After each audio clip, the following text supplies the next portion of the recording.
con el auspicio de la Facultad de Economía y Negocios de la Universidad de Chile. Abrimos la mirada.cl, fen.uchile.cl.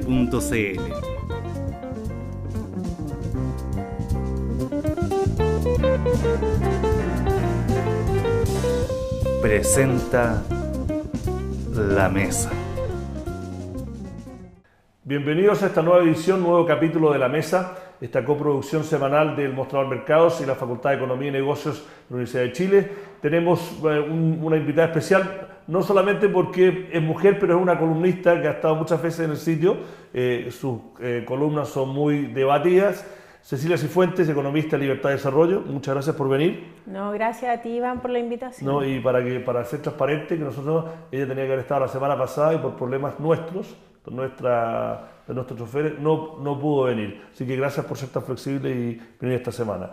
Cecilia, tú has escrito extensamente sobre temas económicos y sobre específicamente las últimas semanas sobre el presupuesto que sacó el gobierno para reactivar la economía. Demos un poco el marco macro. La semana pasada salieron las últimas cifras de IMASEC que muestran que la economía todavía no toca aún su punto de inflexión. Sigue estancada o desacelerándose. Tercer trimestre fue el peor trimestre, va a ser el peor trimestre desde la crisis de 2009. Sí. Hay indicios de que octubre también empezó mal, la gente que ha visto exportación e importación, y el gobierno ha hecho una serie de medidas de agenda público-privada, reactivar la inversión, pero su instrumento más fuerte ha sido el presupuesto, ¿no? Primero, ¿cómo ves tú el estado de la economía? Y después nos metemos en los detalles de este plan del gobierno.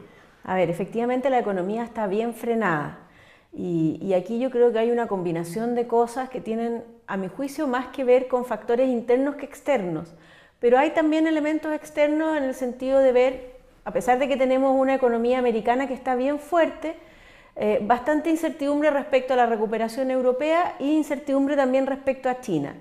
Y este escenario de mayor incertidumbre efectivamente no ha golpeado a los mercados emergentes. También ha influido el hecho de que el dólar ha empezado a ser más atractivo como moneda y en ese sentido los flujos de capitales a los mercados emergentes se han atenuado. Sin embargo, es un escenario externo que, si bien a lo mejor no es muy boyante, tampoco es un escenario externo muy distinto a lo que ha sido el promedio de la economía internacional de los últimos 20 años y a lo mejor incluso un poquito mejor que eso. Y en ese sentido, este verdadero estancamiento, a mi juicio, tiene más que ver con temas internos. ¿Cuáles son estos temas internos? Este clima de incertidumbre que genera una transformación tan radical de las reglas del juego con que operan muchos mercados.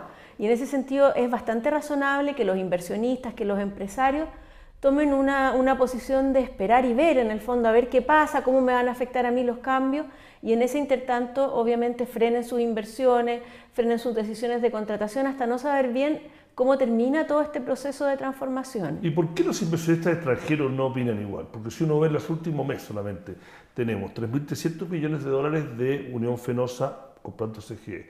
Tenemos más o menos, se me olvidó la cifra exacta, pero no, el grupo Prudential, el grupo líder de seguro de Estados Unidos, gastándose 500 millones de dólares más o menos, ya no me acuerdo bien la cifra, comprándose la mitad de Habitat. Y tenemos en 4 días, la semana pasada, empresas chilenas, una estatal, la peor de las estatales, ENAP, y 3 privadas, en 4 días, récord de colocación de bonos en Wall Street, ¿no? 2.600 millones de dólares a una tasa, ¿no?, de país OCDE. Entonces, uno dice, los gringos tienen un dicho, los americanos tienen un dicho que la plata es la que realmente que habla. Y acá la plata de afuera está diciendo una cosa y la plata del inversionista y empresario en Chile está diciendo otra. ¿Por qué esa dicotomía? No hay tanta dicotomía, yo no lo veo como tanta dicotomía. De hecho, los flujos de capitales muestran una moderación, los flujos de capitales del exterior. Supimos la semana pasada, me parece, no sé si fue la pasada o la antepasada, una inversión que iba a realizar ENAP en conjunto con otra empresa. La empresa decidió no realizar la inversión y no hacer el proyecto. Era un proyecto del ámbito de energía. Y también se ven desde el punto de vista de opiniones en el mercado internacional bastante incertidumbre respecto a lo que pasa en Chile. De hecho, si uno piensa, por ejemplo, en la gira de la presidenta a Europa, por primera vez un presidente chileno tiene que ir a dar explicaciones respecto a lo que está pasando acá. No era lo que veíamos antes. Antes los presidentes chilenos iban a recibir puras felicitaciones respecto a lo que estaba pasando, íbamos a mostrar nuestros éxitos. Ahora lo que hay que ir a hacer es ir a explicar que en realidad este país tiene reglas estables. Ya el hecho de tener que decir que tenemos reglas estables, ¿por qué tenemos que estar explicando esto? Así que yo no comparto tanto que haya una dicotomía. Pero nadie dice que estas reformas grandes no han generado debate y no han generado incertidumbre. O sea, hay que ser ciego de ambos lados de la matriz política para no aceptar eso, es una realidad.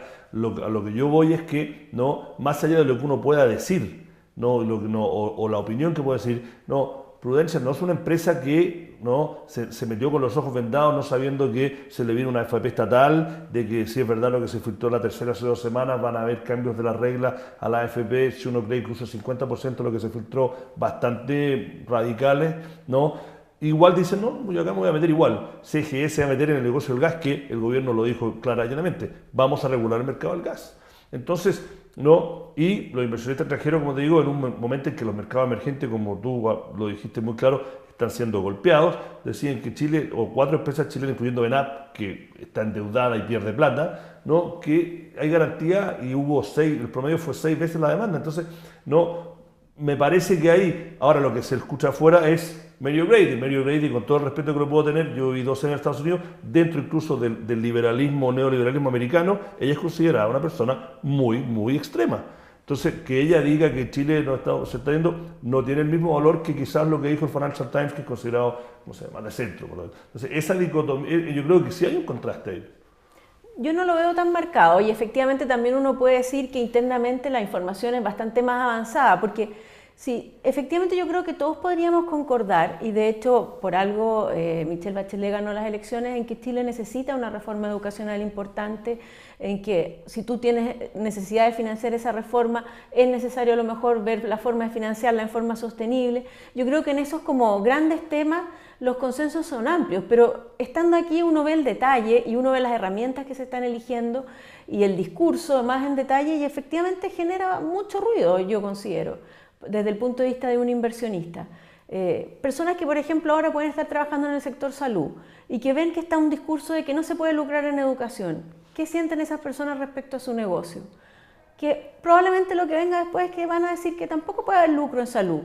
Entonces, todo eso genera una incertidumbre que a lo mejor desde el punto de vista externo es más ajeno al tema, pero desde el punto de vista interno el discurso que lee un empresario, yo lo veo bien incierto en el fondo, desde el punto de vista de qué es lo que va a hacer hacia adelante el desarrollo de los negocios en Chile.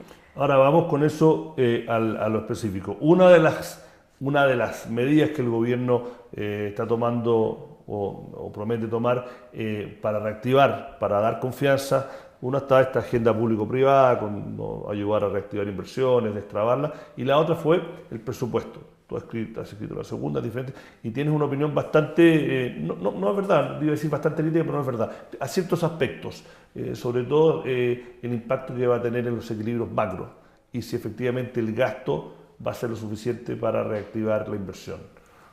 A ver, bueno, ahí hay varios temas respecto al presupuesto. Desde el punto de vista macro, la verdad que en una economía abierta y que tiene tipo de cambio flexible, no es mucho, y esto es un tema bastante, en el fondo bastante consensuado en la academia, no es mucho lo que el gasto público puede hacer por generar un efecto importante en la demanda agregada, porque lo que ocurre es que ese mayor gasto público tiene efectos tanto en tasas de interés como en tipo de cambio, que finalmente lo que hacen es que el sector público crece, la actividad del sector público crece a expensas de actividad del sector privado, principalmente de los rubros transables. Entonces, desde el punto de vista macro, finalmente el efecto que tiene el gasto público en términos de reactivar no es muy importante, y la verdad que en esto hay bastante consenso dentro de los economistas. De hecho, por ejemplo, el año 2009 el gasto público creció un 17% real, la economía cayó un 1% y el tipo de cambio real cayó muy fuerte. Entonces, en ese sentido, estos efectos existen. Ahora, si uno entra más al detalle, a mí también me parece cuestionable esta idea de reactivar vía presupuesto por lo que tiene detrás. O sea, aquí lo que tenemos es que probablemente uno de los elementos más significativos en explicar la desaceleración sea la reforma tributaria. Entonces el mensaje que se manda a mi juicio es bien complejo, porque lo que uno dice es, mire, yo necesito hacer una reforma tributaria para financiar una reforma educacional. Pero en el proceso la reforma tributaria me frena la economía. Entonces después me gasto la reforma en reactivar la economía. Alguien le puso esto como la antieconomía, aludiendo un poco a Nicanor Parra en el fondo. ¿Qué va a pasar después porque los proyectos educacionales no están aprobados y van a demandar muchos recursos? Y los recursos en la ley de presupuesto del 2015 se están comprometiendo en otras actividades. El gobierno dice algunas son de inversión, la inversión se hace por una vez, cierto, pero no se hace en 9 meses, no se hace en un año. Entonces, ¿qué va a pasar cuando se aprueben esos proyectos de educación, cuando se aprueben más recursos para la educación pública y los recursos están invertidos en otros ítems en el presupuesto? Entonces, a mi juicio, eso da una señal bastante compleja.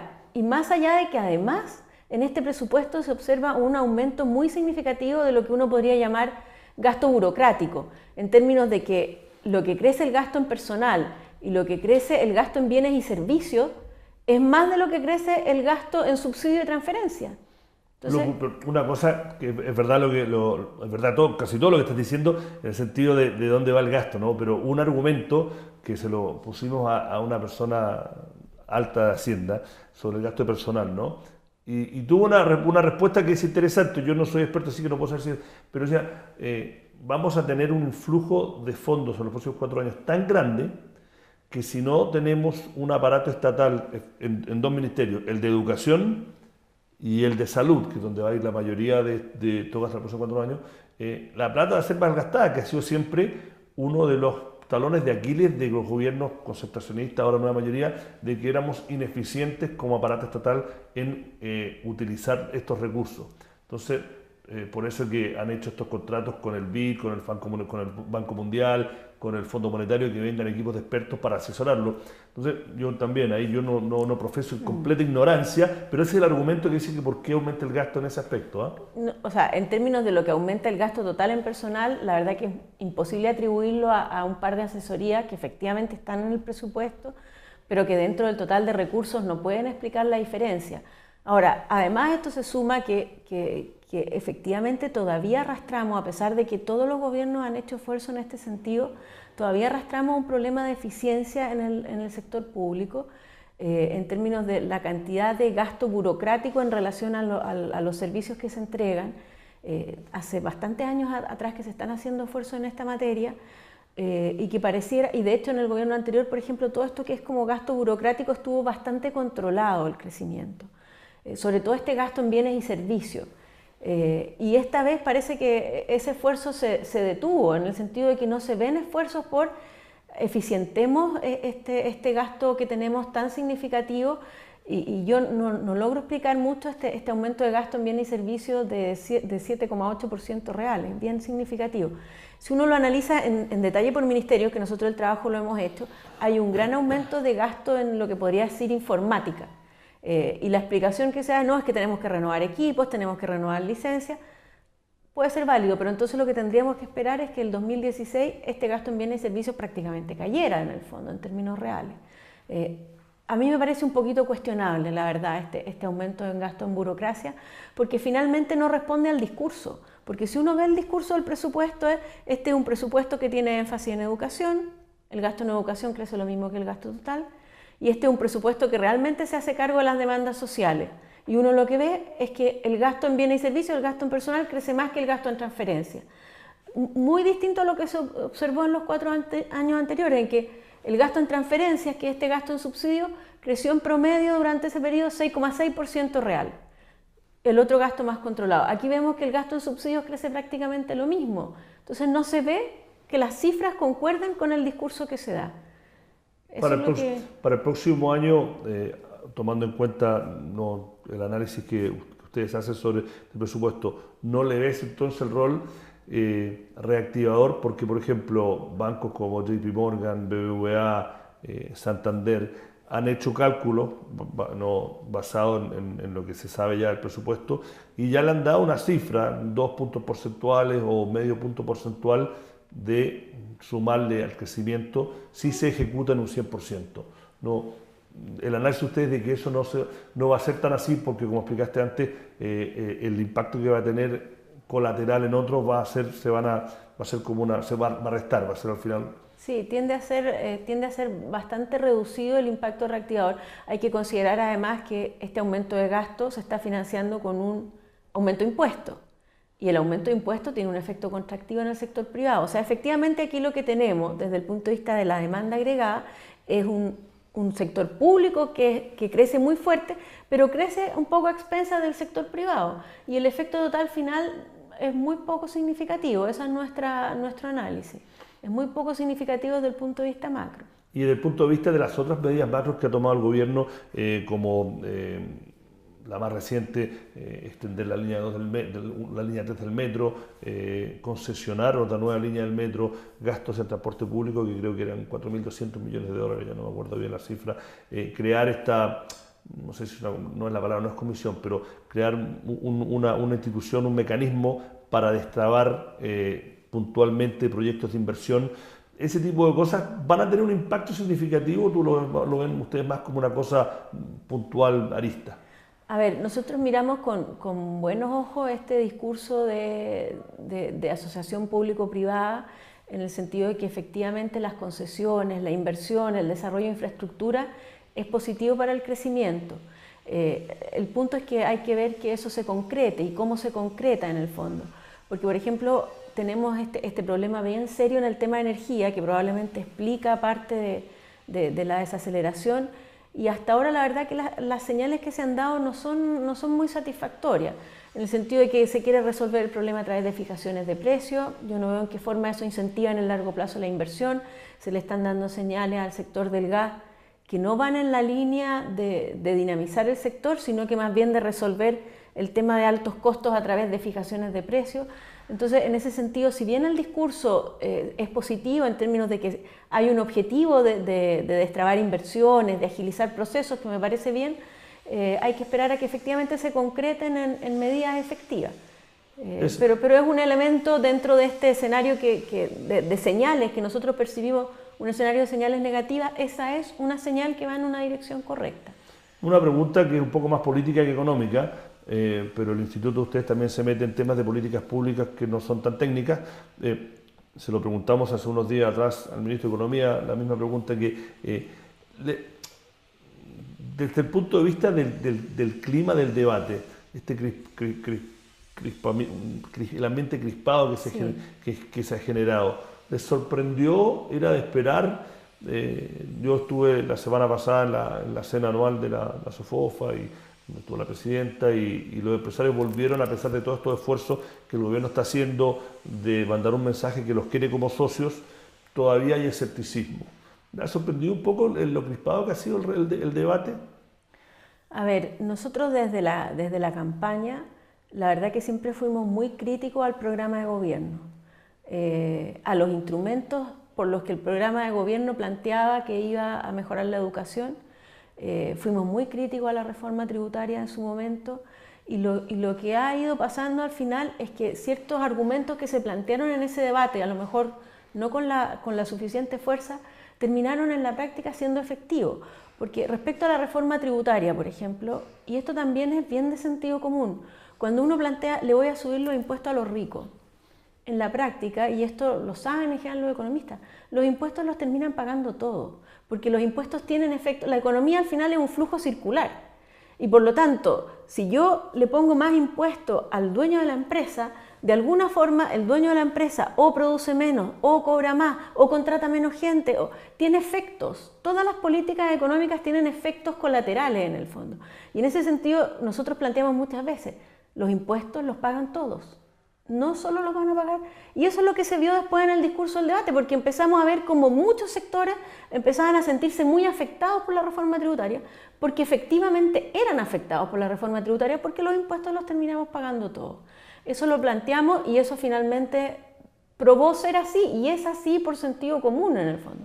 Respecto a la reforma tributaria, nosotros siempre planteamos que el problema no era el lucro y lo que había que regular era la calidad, que había alternativas al tema del copago, en el sentido de que si un alumno quería postular a un colegio con copago y no tenía recursos, bueno, puede tener una subvención escolar preferencial en el fondo. O sea, había otros caminos para resolver los problemas, y lo que se está viendo ahora es que eliminar el copago no es una política fácil. Eliminar el lucro va unido a que haya colegios que tengan que cerrar. O sea, tal cual como se plantearon las reformas, generaban problemas y lo que se está viendo ahora es que esos problemas efectivamente existen y que los instrumentos elegidos no son los apropiados para los objetivos.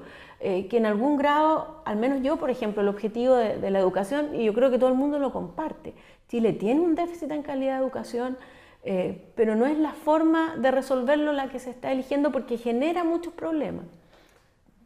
Tenemos que terminar, pero te voy a dejar la última pregunta. Para el próximo año, ¿optimista, neutral o negativa acerca si alguna de estas discusiones tan crispadas se va a llegar a algún tipo de acuerdo y si la economía va a repuntar como el gobierno no sé si al mismo nivel, pero en general el consenso es que el próximo año la economía va a crecer más que este? ¿En cuánto hay debate? Mira, te voy a comentar una anécdota. Yo llevo muchos años haciendo proyecciones económicas, estudiando la macroeconomía y me ha tocado este año también ir a hacer charlas de proyecciones económicas, de qué es lo que se ve, cómo se ve el futuro. Y siendo honesta, nunca me había sido tan difícil predecir lo que va a pasar hacia adelante en el país. Y eso es lo que refleja el problema que tenemos, una incertidumbre muy grande. Yo no sé cómo se sale de esto, la verdad. Yo no sé cómo se sale de este problema de que tenemos tantas discrepancias respecto a las reformas que quiere implementar el gobierno. Y en todos los ámbitos. Yo no sé si finalmente se va a optar por vámonos de a poco, estudiemos más, hagamos propuestas más lentas, que es una alternativa que es la que a mí me parecería mejor. En el fondo, analicemos más, debatamos más, veamos qué alternativas hay al tema del lucro y si regulamos la calidad, o finalmente se utilizan las mayorías que tiene el gobierno en el Parlamento y se implementa el programa tal cual como está, y en ese sentido, por lo menos a mi juicio, lo que termina pasando es que esta economía se estanca en un crecimiento bastante bajo, y no sabría en este minuto cuál de los dos caminos es el. Porque del clima político que uno ve están estas dos vías presentes. Vemos denuncias de Óscar Guillermo Garretón diciendo vamos al despeñadero si no cambian la velocidad o el enfoque, y otros que dicen aquí tenemos la mayoría y hay que usarla y se hacen los cambios ahora o no se hacen nunca y esto es el costo que hay que pagar por tener otro tipo de modelo. Está tan disperso el discurso, ni siquiera considerando aquí el discurso de la oposición, sino que el discurso del propio gobierno es de una dispersión de opiniones gigantesca. Entonces me cuesta honestamente contestar la pregunta sobre qué se espera hacia el próximo año. En principio tiendo a pensar que debería ser un poco mejor, casi por un problema como de base de comparación, pero la verdad que es incierto. Bueno, con esta incertidumbre dejamos y ponemos fin a esta semana especial, que tenemos dos programas de la mesa, una invitada de lujo. Muchas gracias por venir, Cecilia Cifuentes, economista de Libertad y Desarrollo. Bueno, como siempre, gracias por escucharnos, vernos, sintonizarnos en la nueva tecnología, no sé qué ver, usar, pero bueno, este ha sido un nuevo programa de la mesa, esta coproducción semanal del Mostrador Mercados y la Facultad de Economía y Negocios de la Universidad de Chile. Muchas gracias y hasta la próxima. Muchas gracias, Cecilia, nuevamente. No, gracias a ustedes por la invitación.